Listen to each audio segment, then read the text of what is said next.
Hello, everyone. My name is Jesse. My name is Karen Deep. Welcome to the Golden Note, where we talk about music. And on this video, we are going to be reviewing one of the 1001 albums that you should be listening to before you die. We will put into the description the author of the original of the book that kind of brings everyone through the 1001 albums you should listen to. I believe the book's in order of I think the first albums are from the 50s, and then it goes on all the way to newer albums. The first edition came out in 2005. The latest edition came out in 2017. We're using the 2017 edition. They're being randomly generated for us, and we'll leave that link that you can check out for if you would like to get your own random generation of these albums. But we thought we would kind of go through each one. We're going to take on the enormous task of trying to listen to 1001 albums, and we're going to talk to you about the best ones that we like the most. We're going to talk to you about the ones that we think are mid, and we're going to talk to you about the ones we think are trash. And hopefully that saves you some time if you want to take our word for it. We are two musicians that have been doing music stuff, playing music, writing music, performing music for over a decade each. Wow. When you put it like that, it's kind of wild, true. right? Yeah. So Karen over here has jazz music credentials to his name. He has a whole degree in it. I'm not as credentialed, but I still have been in the thick of it, writing, performing, and recording music for over a decade. So we do have that experience. Yes, we do. Yeah. So today we are going to be talking about an album from the legendary modern rock band, The Killers. This album is called Hot Fuss. Mm-hmm. Yes, I'm very excited to talk to you about And this. I'm still trying to figure out what all the hot fuss is about. Wow. Okay, we didn't talk about this before we started recording, so that already shocks me. Dang. Okay. So some background first. This is their debut album. This is the first album they released as a band. Came out in 2004, if I'm correct on that. It got mixed reviews when it first came out, but I would say it's kind of developed a lot more critical appreciation, at least from fans. Like I feel like fans are pretty much enjoy this. I mean, the 6 times platinum certification that it has in both the US and Canada, it's got to have some fans. So, you know, there's a famous saying when Elvis was really popular, is like 1 million fans can't be wrong. Oh, they can be. So anyways, it's very 6 times platinum. That's a huge certification. Some more background. I did some research. Apparently the band members, they felt depressed while they were writing this album, because while they were writing and recording this album, the Strokes released This Is It. I think that was their debut album. That's unfortunate. That's very unfortunate. And so they listened to that record and they were like, dang, this is such a good freaking album. And it makes all of our stuff we're writing right now sound like trash. We got to revamp everything. So they ended up rewriting a ton of stuff. I think they only kept one song from their original list, and it was Mr. Brightside. Pretty great song to keep. And they threw out everything else, and they wrote a bunch of new stuff, and it ended up making this album, Hot Fuss. So right off the bat, before we get into the music, I want to talk about the album cover and the album name. So we'll start with the album name, Hot Fuss. I like it. I think it sounds pretty cool. I don't know why it's called Hot Fuss. Okay. I really don't know. And even when looking at the album artwork, it's a nice album artwork, but Hot Fuss doesn't make any sense to me. Okay. Yeah. Yeah, I don't know what it means, but maybe it's there to be provocative, you know? I can understand the provocative nature of it, but maybe it's just not my vibe. Yeah. I just don't provoke that way. Okay. Maybe it's how they felt while they were writing it, just considering they had to throw out a bunch of stuff, right? There's a good chance. Is there a song called Hot Fuss on this? I don't think there is, right? Yeah. Not. If I remember correctly. Okay. So Hot Fuss. So I like the name. Karen, you don't like the name. Yeah. You'll give it a thumbs down. I will. Okay. Thumbs down, Hot Fuss. Dang. Okay. And then the album cover, I also like the album cover. I think it's cool. I love the blue. That is kind of like the whole background color of it. It's a picture of some buildings, and they all look like they're starting to be on fire. There's like an explosion happening on the It tops of actually each of looks them. like Chinese or Japanese characters. Oh, are They they look like lights? hotels actually, because like the Fairmont Royal York has a very similar vibe, or just a big red Ah, sign up top. So to me, my guess would be that they're meant to be hotels. okay, so those are lights then. Those are lights. Okay, dang. Upon further review, those Mm-hmm. are lights and not. Has he learned something new every day? Wow. Okay. True. So either way, I think it looks cool. Like the blue is just very like mysterious, and I get like a cold feeling from it. I get like an apocalyptic vibe almost from it. Um, yeah, I like it. I personally like it. And then the font for the band, at least the band name, is cool. I think it kind of matches the vibe of the music. What do you think? Well, knowing that it's their debut album, I think it's very effective. Okay. One, the band name, and then Hot Fuss. I think it makes a statement. Yeah. Absolutely. Like if this is a new band out of nowhere, I would pick up this album. And people are like wondering, what are the Killers? Yeah. What's Hot Fuss? This thing looks kind of cool. My favorite color is blue. You know, as a 10-year-old, that'd be all I needed to pick up the album. Yeah. So I think they did a good job with the album artwork. Yeah. Yeah. Okay, cool. I give the thumbs up to the album artwork as well. Yeah. Okay. But you don't like the album name. I don't like the name. Okay, so right off the bat, we're starting with some negativity from Karen here. That's what I'm here for. Okay, let's get into the music. Starts off with Jenny was a friend of mine. So, oh, wait. Okay, sorry. I want to talk about familiarity. One more thing before we talk about the music. How familiar are we with this album before we actually listen to it? I was familiar with, I think, only 2 songs, Mr. Brightside and Somebody Told Me. I don't think I'd heard any of the other songs, at least intentionally. I never listened to any of the other songs. But I was aware that this album existed because it is like a pretty popular rock album. And I had seen the album cover before. So I was aware of its existence. I had only just heard Mr. Brightside and Somebody Told Me. Mhm. Karen, what was your familiarity with this It's album? quite the same. I've taught my many students Mr. Brightside many, many, many times. Never did I actually listen to the We'll song. talk about that song when we get to that Oh, right, in the track yes. list. But yes, most people in the rock sphere, whether they like it or not, have heard Mr. Brightside. Yes, we have a story about that as well. But yes, so I'm maybe in the same vein of familiarity as you. Okay. Yeah. Okay. So let's move on. Jenny was a friend of mine as the first track. I've never heard this track before. As I said, only Mr. Brightside and Somebody Told Me. It's an awesome driving song, in my opinion. A really great bass, just like riffs kind of interwoven with the guitar. The singing is energetic. There's like a hilarious synth solo or riff, I guess you could say, at the end of the song that I just think, like, when I was listening to it, I just started laughing. Yeah. And it was like, it was good. It just felt dated. And I think that's one, if I have anything negative to say about this album, it's that sometimes the synth works really great, and then other times it feels really dated. And I start laughing because it's like, what is this? I had the same reaction as you. Okay. Yep. Cool. But overall, I like the song. I think it's a great song. The only thing, I listened to it again, and I don't think it had it didn't have a lot of staying power. Mm. So I wasn't like I listened to it again. I was like, oh, I thought I liked this song, but now I'm not really feeling it as much. But my first listen, I liked it. What did you think? Stale. Stale. I felt stale. A big part of that was, I think, due to the mix. The mix overall on this album is very thin. It lacks some low mids, and the highs, the presence is very harsh. So I actually had to take breaks because I felt pain listening to this, wow. like physical pain. Whoa! Wow. And I listened to it on different speakers, different headphones, as you know, trying to experiment. Like, is it my playback system? It's not. That's the mix.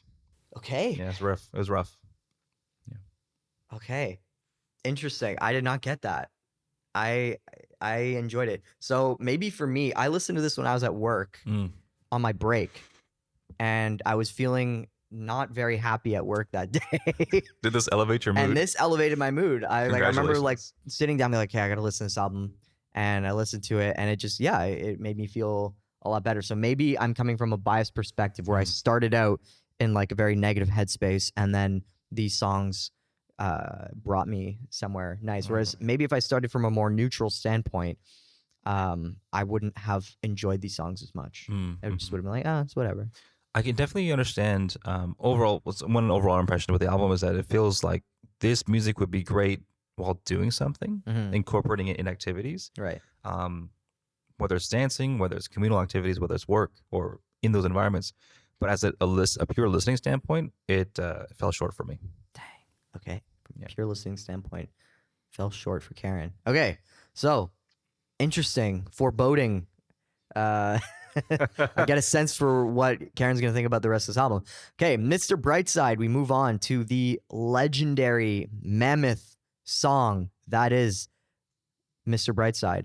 I almost feel like this is a song for the band that almost has outgrown them, or has almost like it's become bigger than the band itself. Yes. You know what I mean? And it kind of overshadows everything else that they've done. I wonder if they feel like that. I don't know if they've actually made comments about that or not, but this song is so popular. It's so widely loved that I really think it has that impact. So let's just talk about the song as if we listen to it for the first time. There's interesting panning at the start of the song, like the way the instruments are panned to your right ear and then your left ear. I hadn't really noticed that before because I don't think I'd listened to these songs with like headphones on before. So I've always just listened to it through speakers. So I didn't really notice that before. There's interesting vocal layering at the start as well that I found. It was only a kiss. That's one of the most popular lines from the song. I think that song in particular, that line in the song is what really makes it super popular. I think anytime a person hears that, they say, it was only a kiss. How did it end up like this? It's like, oh my gosh, this is Shakespeare. To like a 13-year-old girl. To the modern person. Yes. It's just such a cool line. Also, the bass during the pre-chorus is so good. The bass is so good. And I think, if I remember correctly from my notes here, the bass is like a constant thing that I was very impressed with throughout this album. But yeah, so those are my impressions of the song, really focusing on like the instrumentation and the recording. How did you feel about the instrumentation? I got a few things about this one. Okay, let's hear it. So here's a few things that I wrote. So right off the top, you mentioned the vocal panning, some elements, and then some vocal treatment. There's some effects going on. Yeah. There's distortion in the left side, like pure distortion of one of the vocal effects. There's distortion in the vocal, but there's some chorus effects that are happening, and one of the panned vocals was distorted. It was clipping in my left ear. And I tested on all my playback systems. I'm like, this is an artifact of this record. Now, it could be Spotify. There's a chance. I'm disappointed to say that I listened to this album on Spotify, but here we are. So this distortion, that threw me off, and it first caught my ear, and then I realized, wait a minute, this is wrong. Anyways, one thing I got from this is one reason why I believe this song is very popular is because it borrows from worship church pop music heavily. Okay. It is anthemic. It is distant emotionally, but emotionally related. So it's not intimate to the story of the song. There isn't really a strong story. It's distant from the vocalist itself, I think, emotionally. It doesn't engage with who that person is. It doesn't tell you who that person is, but here's what I'm presenting. But it involves a lot of people. You can sing along to it very well. And there's always there's a formula to their songs, and this was exemplary of it. There's an interesting hook in the beginning, something riff bass, something maybe more mellow, and then it quickly ramps up into this driving pre-chorus to the chorus, which is already actually less intense than the pre-chorus, and that sustains itself throughout the whole song as a repetitive anthemic view, which is why I think the song was so effective. What else did I write up here about this one? Yeah, it borrows instrumentation from how a string quartet might work or how a choir might work. But that's where the vocal layering comes in. That's where the other instrumentation, like the guitar effects, happen. And I think this was a good example of the singer compensating for his lack of vocal ability. Dang. Mic drop. There's one Wait, song, what's compensating the formula? Like how the they write the songs? the double layering chorus effects of it, the Mm. other panning of different things with the vocal, like the sort of effects and treatment of the vocal, Okay. is what compensated for his lack of dynamics as a vocal performer. Okay. And I think it's throughout the whole album, but there is one moment where he does bring in some more intimacy, a little bit more of a characterized delivery. But these sentiments translate across a lot of other songs, and I think they're all very similar in that regard. Okay. The formulaic worship, I would agree, yeah. pre-chorus building kind of thing, and also the vocal treatment throughout. Yeah. Yeah. Okay. Wow. Yeah, I just used the word interesting for the panning and the vocal layering, because I didn't call it really wrong. know how to. Yeah, I didn't really know how to react to it. Mm. Okay, if we're gonna talk about the vocals, though, I have to disagree, Karen. Okay. I think I'll agree with you in the sense that he's not like a super technically talented singer. Like he doesn't have a super wide range or anything like that.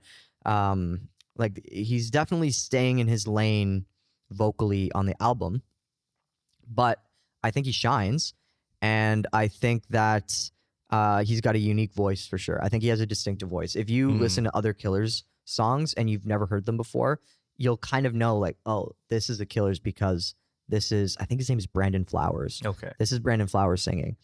I want to bring up something that you said before. You said it was borrowing heavily from worship music. Yeah. Yeah. At Do least you- modern pop interpretations of worship songs in church. Do you know anything about the band or the singer? No. He's a Mormon. Oh, I believe he's Mormon. There it is. He's super religious. I believe he's a Mormon. So that's super wild that you picked that up, having no knowledge that he's a Mormon. Yeah. So maybe that's where he got some of that. That's got to explain it. Yeah. Yeah. Going back to his vocals, I'm going to say this later on. We're going to talk about the Strokes. I mentioned how they were inspired by the Strokes a lot at the beginning. To me, this album, at least for the deeper cuts that aren't as popular, it sounds like a Strokes song, but with better vocals. Like to me, it's like fair. the If we're gonna talk Strokes, about the Strokes, the I'd say, Strokes, yeah. but a bit more anthemic and like the vocals are just more impressive, you know, or at least like the singer has more vocal chops than I think his name is Julian in the Strokes. Yeah, Julian. Yeah, I would say the same thing. I mean, Yeah, he doesn't. I think everyone agrees. Like they agree with like, you know, Meg White doesn't have like the best drumming chops. Like Julian doesn't have the best vocal chops, but the way that his vocals are processed in the mix and like the effects they put on it makes it sound cool. And Yeah. also like we're talking about a whole different band. But anyways, well, if and when we inevitably cover the Strokes, we'll talk about his vocals. But yeah, I don't know. I liked his vocals, so it's interesting to hear you say that. Sorry, did you want to? well, yeah, I was gonna say like, I didn't say that to be like a knock on the dude. It's more of like, there's a reason why his voice is so heavily has that chorus effect throughout the album, and it is a distinct sound and a character of this album. I haven't checked out their other music, so I'll just stick to this one. But I think it felt like it was compensating at times. I felt like it would be nice to have known to be introduced to his voice more naturally earlier on in the album, or in more moments to allow the listener to know like, oh, that's who the person is, and then now he's becoming a song, becoming part of the sound, rather than this is the sound and I don't know who he is. Especially as a first introduction, like you mentioned this is their debut album. I felt like that maybe it felt less intimate to the vocalist, which I would have preferred. Yeah. Wow. So you don't like this song very much? Song's fine. That's wild. Yeah. Okay, so I think this song is like one of the like greatest songs of all time. Like I'm a big believer in this song. I love this song. I love pop music, so I'm gonna be hard pressed to find like a popular song that I don't like. There definitely are, but like this surpasses like pop. Like this is like icon status, right? Like I would agree. And it has only grown or at least stayed the same in terms of its popularity since it was released in '04, 20 years ago, Karen, 2004. Wow. So I think it's only going to get bigger. Like I said, some of the lyrics, while they don't seem like intimate for you, right? Like they don't seem like they connect to actually how the singer feels. They connect to the whole audience, Yeah. right? Like there's a universal appeal to it that I think really makes this like a perfect song. The way it's a very anthemic. The way the chorus is so anthemic and driving, and then it ends with "I'm Mr. Brightside," and it goes into like the cool instrument, like the instrumental interlude there. That's just perfect. Yeah. It's like everything you want from like a pop song. It's one of the best crowd pleaser songs, and Yeah. it's made to be a crowd pleaser song. It is. Yeah. But I'm not a big fan of crowd pleaser songs, so that's where I'm coming from. And the title of it too, like Mr. Brightside, is a unique title. It's memorable. It's short. It's just like the whole. It's like I don't think you could craft a better pop rock song in a laboratory than this. Yeah, you know, for me, this song was it defined pop rock. Yeah. Yeah. So okay, so now we were gonna say we have our own feeling, like we have like personal experiences with this song. So Karen and I are in a band together. We're in a rock band called Full Deck. Give us a listen. Stream us on Spotify and Apple Music and all that, please. So we've covered this song at shows before, and it, or at least, we've covered this show at least one show before, and it was, went off. Like people loved it. It's like such an easy, like, oh, if we need to pick me up in the set, we'll play Mr. Brightside. We played a show recently that was kind of like, half of our set was covers, half of our set was originals, and we like people were asking to us to play songs or like taking requests a little bit, and one of them was like, oh, can you play Mr. Brightside? We didn't end up playing it because we hadn't practiced it in a long time. We ended up leaving, so we're packing up, the show's over, but the DJ puts on some music while we're packing up, and it's kind of like the last few songs before the whole bar closes, and they end up playing Mr. Brightside, and the crowd just went absolutely nuts, right? So, yeah. I don't know.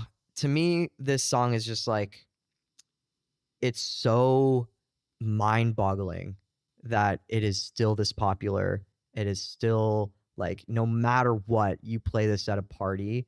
I guess the meme is like, especially for like, white people, yep. right? Like I didn't want to say it. Like it's like for like, at least in North America and like popular North American culture, you play this at a party and it goes off. Like people love it. So, I don't know. I love this track.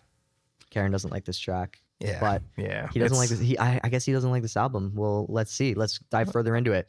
I don't think we're gonna talk any longer than that about a song on this album, because like this is just such a behemoth song. But okay, next song is "Smile Like You Mean It."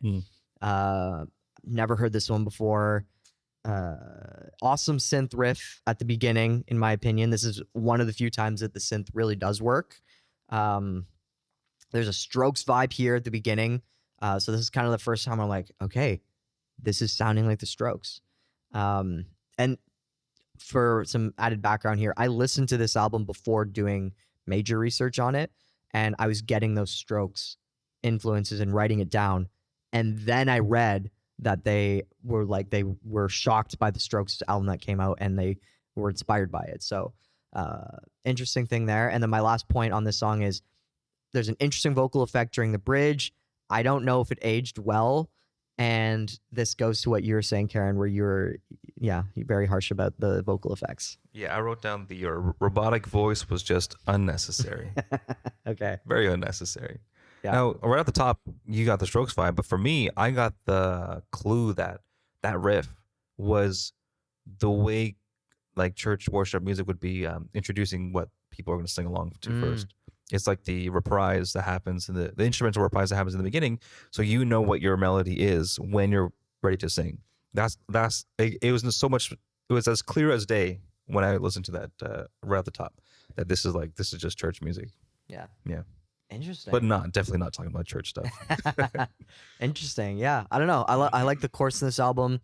or in this song. And going back to the synth riff, it kind I didn't write this down. It also kind of gives me MGMT vibes Yeah. before MGMT's debut album, which came out in Yeah. 07. I mean, their whole thing was quite retro. Like they were Yeah. doing some old school throwback styles of music. These guys, I think they just didn't get the memo in 2004. Like, hey, is this going to be appropriate or is it not going to be appropriate? They just went for it. They just went for it. Yeah. Okay. Next one is Somebody Told Me. This is the other song that I was very familiar with. I think it's a classic. Karen, do you want to take it away first? What did you think about this song? My first question was, is this song about being bisexual? Because I didn't listen to the lyrics very closely, but my understanding was it was very much about sexual identity. And the other take I had was just it's just a nice dancey song. I felt like the bridge could have transitioned a little bit smoother. It felt a little abrupt, but it was fine. This one was fine. Okay. Yeah. Just fine. Just fine. I love this song. It's a classic. Here we are. It's my earliest memory of this song was in Rock Band, in the video game Rock Band on my PlayStation 2. And I would play the song all the time. So I have some nice nostalgic memories to this. I remember thinking the lyrics were kind of weird. Like he said something about Jesus. What's that line? It's so popular.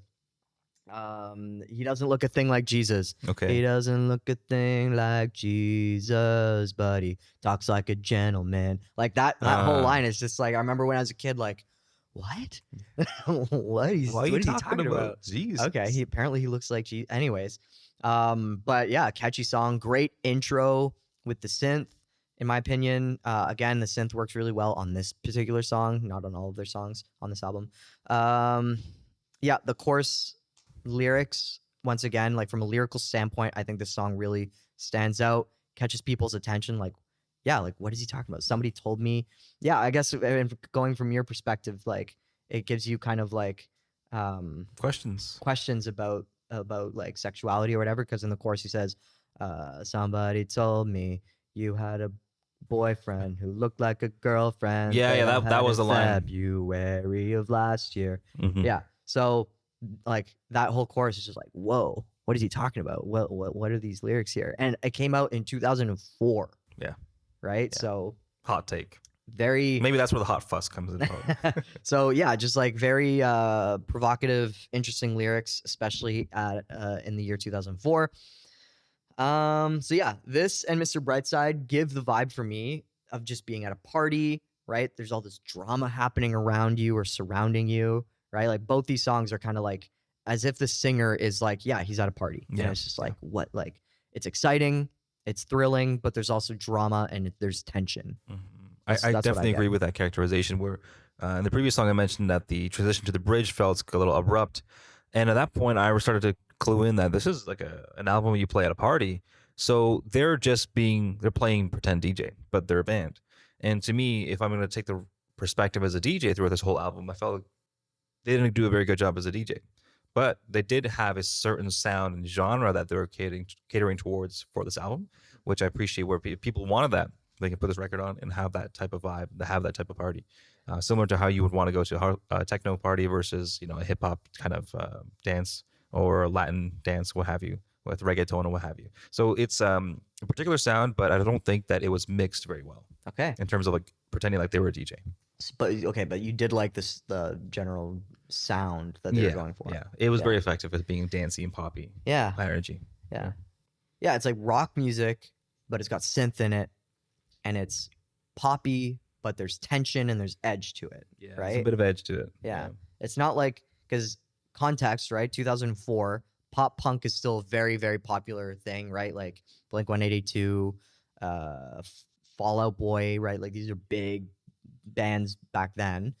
You have the Strokes that are like coming up from the underground and they're making a lot of noise, right? But they're like they're a lot more like smart, intellectual almost, like Yeah, they got a more reserved, less dancey kind of Yeah. vibe to it. whereas and then these guys come out with this album and it's like, okay, like this is really accessible, it's really poppy, but it has cool tension. It's not pop punk. And it's like a cool, almost like a new sound, right? Yeah. Like a cool new sound. So yeah, that's kind of like my general impression of this whole album. I do want to go through some more songs one by one here because I really like this album. If you can't tell, all these things I've done. Um, the vocals are giving Strokes vibes again. So Mhm. once again, I'm getting a lot of Strokes vibes here from the vocals. The melody in the verse seems like classic indie rock vibes. I love the organ at the beginning. The song starts feeling familiar as it goes through it. Yeah. I kept writing in my notes like I've never heard this one before. I've never heard this one before because I think I was expecting to hear a song that's like, oh, okay, I do know this song. Mhm. I just didn't recognize the title. But yeah, so once again, like it did start feeling familiar, and then the outro also sounded very familiar. Um, Overall, I think I liked it. Yeah, not like super strong feelings in general, but overall, I think I liked it. Did you have any? I enjoyed the ending of that Yeah. song. Yeah, it was a good finale. It kind of came together in a nice way. I felt that in this track, it was more apparent to me in the mix. Throughout the whole album, the drums were a lot lower than I think they needed to be. Mm, And the more when I recognized that, when I clued into that, it really bothered me yeah. throughout the rest of the album because I felt like I want to turn up those drums. That would give us so much more energy and more space for pocket, and also a little bit more of those low mids that I was really hoping to hear. That needed. Yeah, yeah, Yeah, you gotta show love to the drums. The yeah. rhythm section is important. As a former rhythm section enthusiast, that's where it's at. You can't not have a good rhythm section. Yeah. Yeah. Speaking of musicianship and in general, just really quickly going back to Mr. Brightside, that intro for both guitar and drums is annoying to play. Very difficult. I Yeah. remember our guitar player, who was in our band a couple years ago. He would always be like, "Oh, we gotta play this song." Oh no, It's very the intro simple. is so annoying. Like I don't Mm. know, it's just like the pacing it's at. It just personally, I guess for him it wasn't his favorite. I've never actually played it on guitar before, but I have played it on the drums, and yeah, it's like a very fast paced thing as well. So Yeah, yeah. it just reminded me of that a little bit. Okay, um, Andy, You're a Star goes into that song. Don't have much to say about this. Not my favorite. One of the few tracks on this album I didn't like. hmm Um, it does offer a good break from the rest of the hype of Right. the album, right? Like by this point, every song has been like fast paced, anthemic, right? Like kind of energetic. This one was a slower. I did like the breakthrough at the end and the backing vocals for it as well. And I think overall it ended well. It just didn't start great. And overall, yeah, it wasn't my favorite. The only two words I had for this was mid and uninspired. That's all I have to say about that one. Well, dang, Simon Cowell over here. Yeah, he's my favorite. Okay, we'll move on then. On Top, another hilarious synth riff for me where I was just laughing because it didn't age well. There is a cool groove to the song. I like the chorus. I thought that was really cool too. The bridge went really hard. I like that one. Overall, I thought it was a very well put together song. 2 thumbs up from me. For me, I have not much to say on that one, but I like that you described it as put together. I described the next one as put together. Okay. Yeah. Okay. Change Your Mind is the next one. So we'll move on to that one. Dancey song, good harmonies. Wasn't a standout compared to the other songs for me.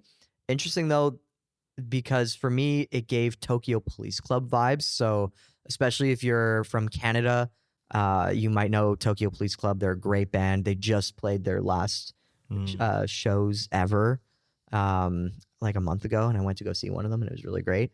But anyways, Tokyo Police Club, great band. It gave me vibes from them, and they didn't start in 2004. So this album I could see being like an inspiration for that band. Right. So that was a cool moment for me. This one, the harmony stood out to me a lot. Yeah. You know, the whole time listening to the album, I was quite critical about his vocal performance.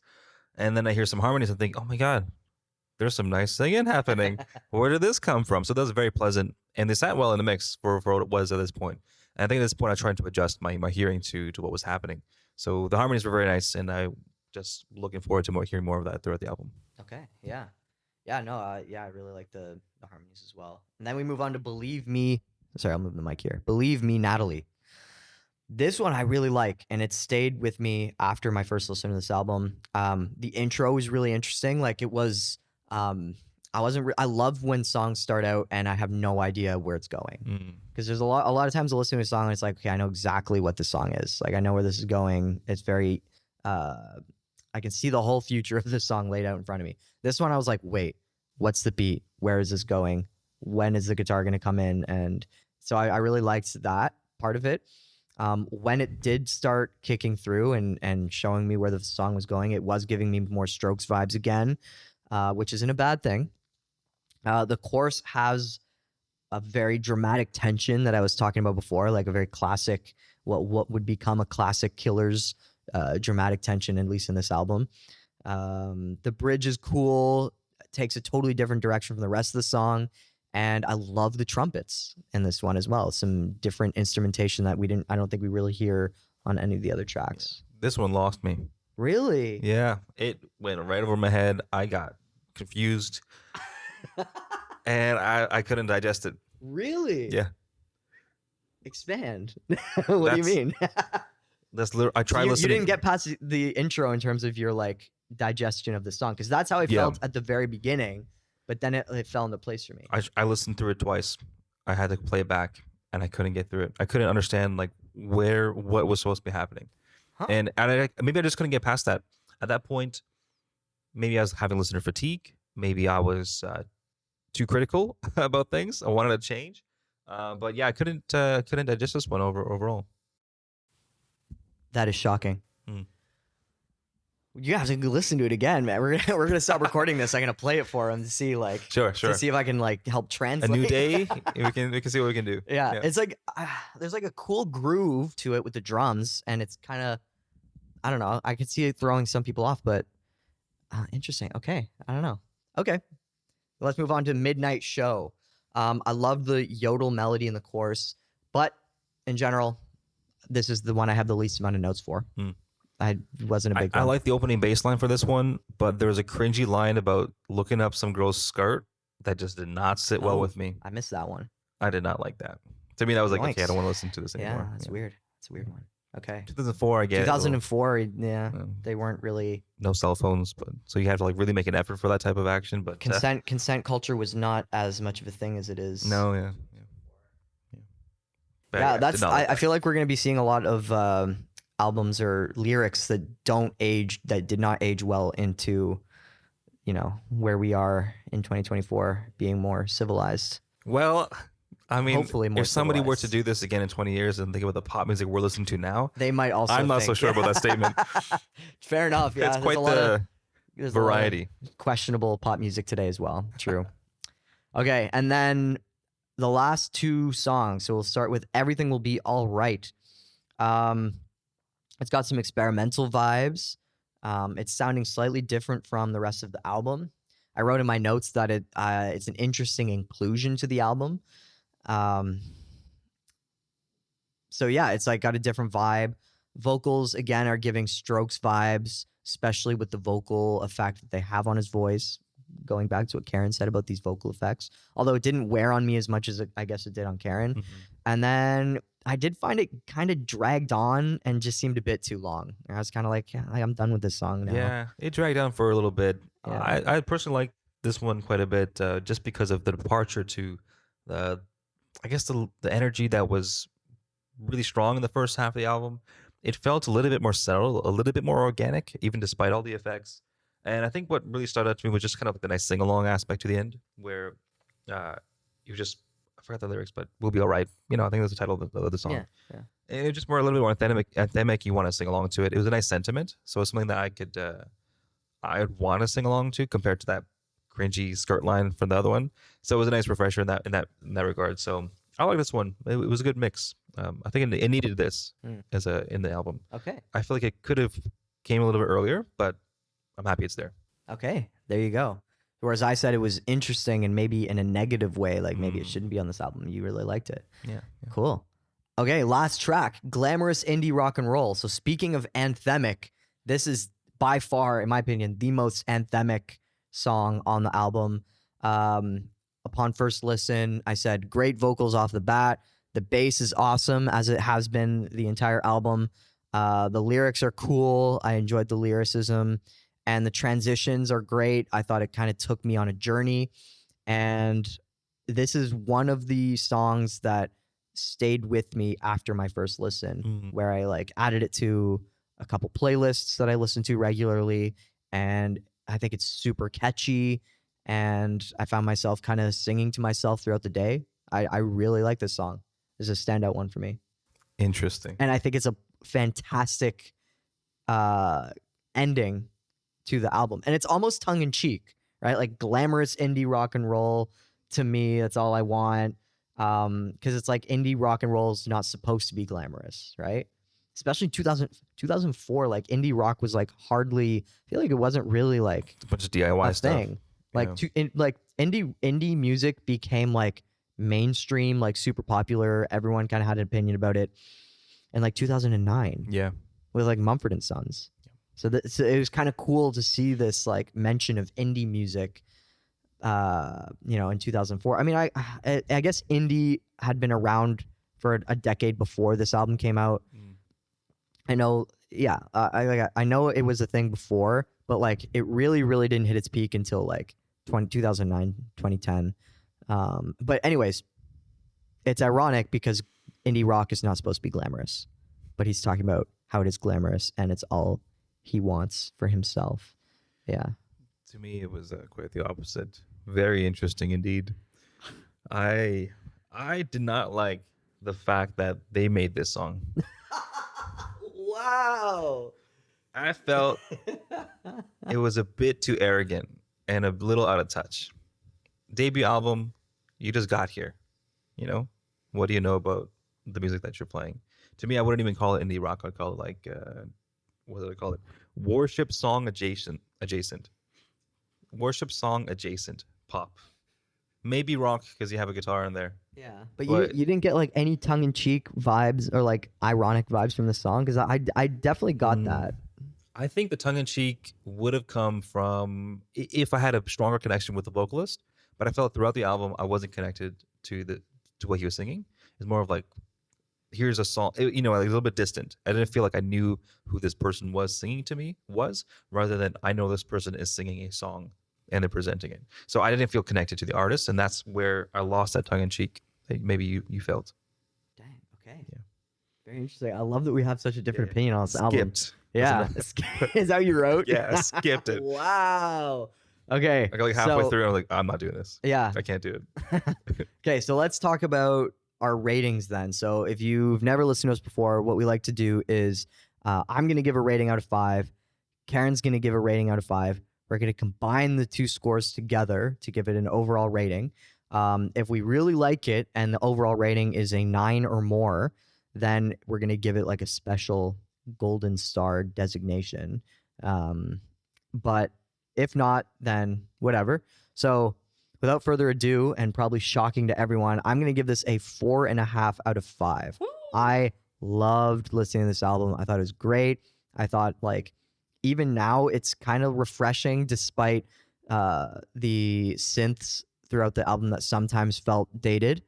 Yeah, I thought it was exciting, anthemic, energetic, and some of the most classic pop rock songs ever to be released are on this album. So for me, I fully grasped the hype around this album from fans. So I'm going to give it, 4.5 out of 5. My only thing is that I didn't like was, as I said, the synths were kind of bad. Sometimes they're kind of dated. And there was a couple duds where I was like, I could skip this. I don't really like this song as much. So there were 1 or 2 skips. So that's why I'm not giving it a 5 out of 5, but still very impressed. 4.5 out of 5. I am ready, Karen. Tell me your score. 2. Get out of here. It's a 2. solid 2 for me. I couldn't get past the mix. The musicianship or musical ideas were like something my 5-year-old student could play and come up with. And that's pretty consistent. And then I just didn't feel connected to the singer or the songs. However, the majority of the 2 comes from the recognition of this worship adjacent music and its proven appeal. So there's a formula, and there is a formula for these songs that they've came up with that really resonates with a lot of people. And for that, that can't be understated of how powerful that is. But that's the only reason why there's 2 in there. Everything else, I'm like, I don't know if I can connect with it. Wow. So you don't even give it a passing rating for your scale. No, I wouldn't. Dang. Yeah, I wouldn't. Hot take. Okay. Well, there you go. So Karen, please do the quick maths for me. 4.5 plus 2. I think that's 6.5 out of 10. 6.5. Wow. That's a so pass. sad. I'm so disappointed.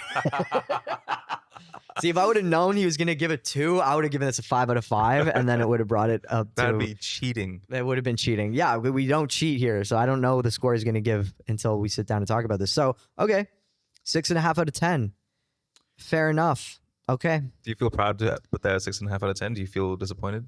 Is it I thought you were going to at least give it a 3. Yeah. wishful thinking? Yeah, I thought you were going to give it a 3, but yeah, okay. Wow, 6.5. So I'm getting a sense as to these how Karen is going to be. He's a Simon Cowell. I guess I am. You're a harsh guess I critic a am. little bit. Well, anyways, pay attention. There's definitely some albums that I dislike that we're gonna get to in this series. But all right, that is it. Hot Fuss by The Killers, 6.5 out of 10. Thank you for listening and watching. Thank you. Cool. Nice.